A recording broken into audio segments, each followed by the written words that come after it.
with the commercial theme here.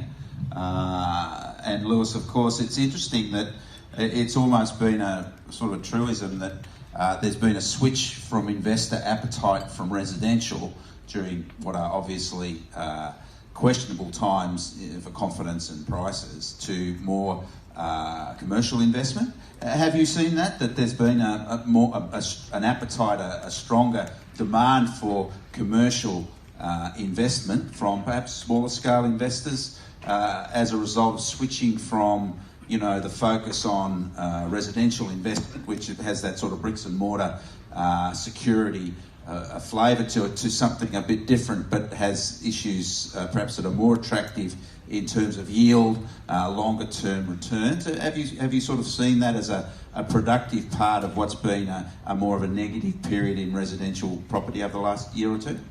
Yeah, thank you.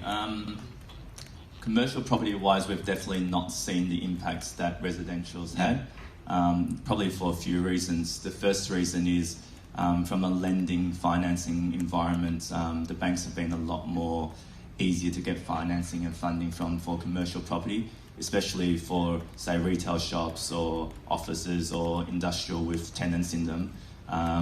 Pierre, you'll know it's a lot easier to get funding for those type of properties. Yep, that's correct. You guys want to have a meeting? Yeah, correct. And then even from the fundamentals point of view, commercial property, we're seeing it's got a lot of strong fundamentals. The office environment in Sydney, the office environment in Melbourne, we've got the lowest vacancy rates in pretty much history. From a population growth point of view, it's meant that a lot of the smaller businesses have had a lot more success, and through that success, there's been a lot more rental growth, both in retail and in offices, which also makes it a lot more attractive to buy commercial properties, and the yields are also better. Yeah. And then probably finally, there's still a lot of demand. There's still a lot of money, both in Australia, but also from overseas.